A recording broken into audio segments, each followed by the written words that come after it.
Mark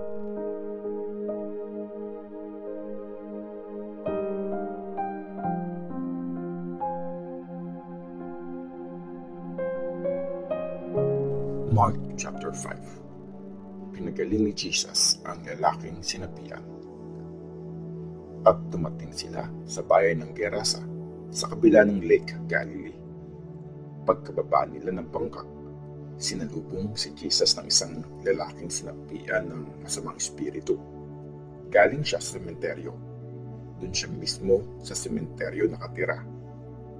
Walang makapigil sa kanya kahit ikadena pa siya. Madalas, ikadena ang mga paa at kamay niya, pero sinisira niya lang yun. Masyado siyang malakas.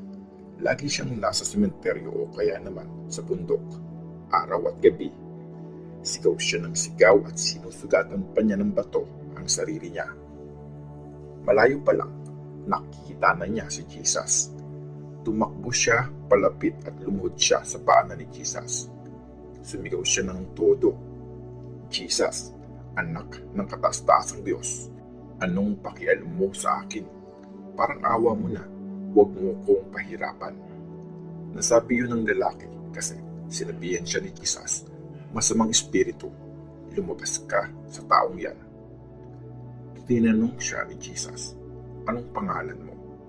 Sumagot siya, Batalyon, kasi marami kami. Nakiusap siya kay Jesus na huwag silang palayasin sa lugar na yon. May malaking grupo ng mga baboy na nagsisikain sa bundok na malapit doon. Nakiusap ang mga masamang espiritu kay Jesus, hayaan mo na lang kaming pumasok sa mga baboy. Pinayagan ni Jesus ang mga masamang espiritu na lumabas sa lalaki at pumasok sa mga baboy. Pagkatapos, nagtakbuhan ang nasa 2,000 na baboy sa bangin. Nahulog sila sa lake at nalunod. Tumakbo ang mga nag-aalaga ng baboy papunta sa bayan at sa mga bukid at kinuwento nila ang mga nangyari. Kaya dumating ang mga tao para mag-usyoso. Paglapit nila kay Jesus, nakita nila ang lalaking dating sinapian ng mga demonyo. Nakaupo siya doon, nakadamit na at matino na ang isip niya. At natakot ang lahat ng mga tao.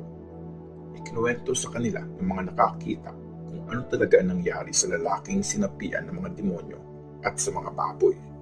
Kaya nakiusap ang mga tao kay Jesus na umalis na siya sa lugar nila. Nang pasakay na si Jesus sa bangka, nagmakaawa ang lalaking pinagaling ni Jesus na payagan siyang sumama sa kanya. Pero hindi pumayag si Jesus. Sinabihan niya lang ang lalaki, umuwi ka na at sabihin mo sa mga kamag-anak mo kung gaano kalaki ang ginawa ng Panginoon para sa iyo at kung gaano siya nahabag sa iyo. Kaya pumunta ang lalaki sa Decapolis para ikwento sa mga tao kung ano ang ginawa ni Jesus sa kanya. Bumilib ang lahat sa kwento niya. Ang anak ni Jairus at ang babaeng dinudugo. Tumawid si Jesus sa Lake Galilee papunta sa kabilang bayan. Pagdating niya doon, pinagsauli siya ng napakaraming tao. Pumunta din doon si Jairus na isang leader ng sinagogue. Nang makita niya si Jesus, lumuhod siya sa may paanan nito at nagmakaawa siya. Sabi niya, delikado na po ang lagay ng anak kong babae. Please, sumama po kayo sa akin at ipatong niyo ang kamay niyo sa kanya para gumaling siya at mabuhay. Sumama si Jesus kay Jairus. Sinundan din siya ng sobrang daming tao at halos maipit si Jesus na sobrang siksikan. Isang babaeng 12 years nang tinutugo ang kasama sa mga taong sumusunod kay Jesus. Hirap na siya sa sakit na yun at marami ng doktor ang tumingin sa kanya. Naibayad na niya ang lahat ng meron siya para magpagamot, pero di pa din siya gumaling. Actually, lumala pa nga ang sakit niya.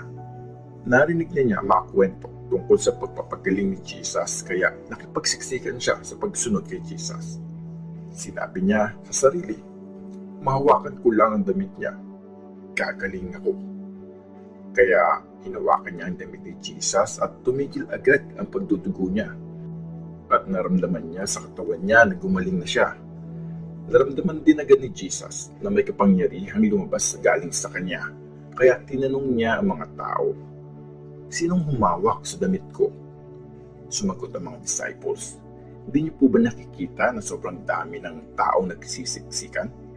Bakit niyo pa po tinanong kung sino ang humawak sa damit niyo?" Pero lumingon-lingon si Jesus para hanapin kung sino ang humawak sa damit niya. Alam ng babae na siya ang hinahanap ni Jesus kaya sobra siyang natakot. Lumuhod siya sa harapan ni Jesus saka sinabi ang buong katotohanan. Sabi sa kanya ni Jesus, "Anak, pinagaling ka ng faith mo. Umuwi ka na, magaling ka na." Habang nagsasalita pa si Jesus, may mga taong dumating galing kina Jairus at sinabi sa kanya, "Patay na po ang anak niyo. Huwag niyo na pong istorbohin ang teacher." Narinig ni Jesus ang pinalita kay Jairus, pero sabi ni Jesus sa kanya, "Huwag kang mag-alala, maniwala ka lang." Hindi pinayagan ni Jesus ang mga tao na sumunod sa kanya papunta kina Jairus. Si Peter at ang magkapatid na sina James at John lang ang sinama niya. Pagdating nila sa bahay ni Jairus, nakita ni Jesus na nagkakagulo ang mga tao. Merong umiiyak at merong mga humahagulgol. Pumasok siya sa loob at sinabi niya, "Bakit kayo nagkakagulo? Bakit kayo umiiyak? Hindi patay ang bata, natutulog lang siya." Pero pinagtawanan lang ng mga tao si Jesus. Pinilabas niya silang lahat except yung tatay at nanay ng bata at yung 3 disciples niya. Tapos pumasok sila sa kwarto kung nasaan yung bata. Hinawakan niya ang kamay ng bata at sinabi, "Talitha koum," nang ibig sabihin ay, "Iha, bumangon ka." Bumangon agad at naglakad ang bata. 12 years old siya noon. Namangha silang lahat sa nangyari. Mahigpit silang pinagbawalan ni Jesus na huwag ikwento sa iba ang nakita nila. Inutusan din niya sila na pakainin ang bata.